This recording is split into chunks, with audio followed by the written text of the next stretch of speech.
I'm Sam Eggington. These are my top 3 fights. Joint third, Denton Vassell and Shane Singleton. They're both sort of breakout fights. Denton Vassell was first. It was a British title eliminator, and no one had me winning that at all. So when I did, and I won in an emphatic style, you know, it was a big one.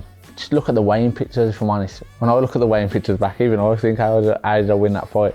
This kid was carved out of granite, and I just was built like a 10-year-old. Had a few sticky rounds with Vassell, but we got there in the end and we stopped him in the 8th or the 7th, I think.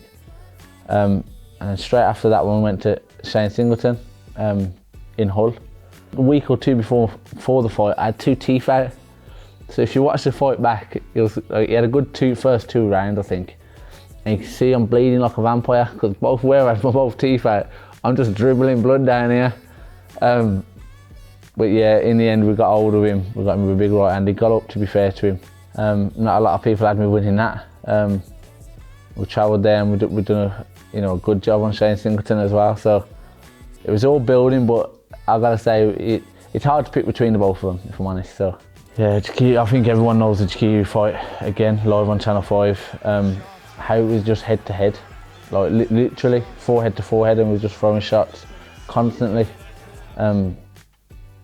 So yeah, watching that one back, it's fun, but it's also a bit like you have to turn away every now and then. But it's a good fight to watch back. You know, when you watch it, we are literally, there's no guard, our hands are here, and we're just forehead to forehead, and we're just throwing shots.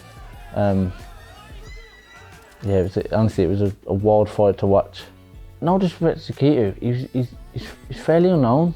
He still is, really, apart from our fight. He's beat who he was meant to beat, no one that I wouldn't have beat myself.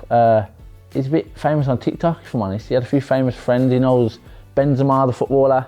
So there was all tweets from Benzema and a few other local footballers, because he was a semi-pro footballer, I think.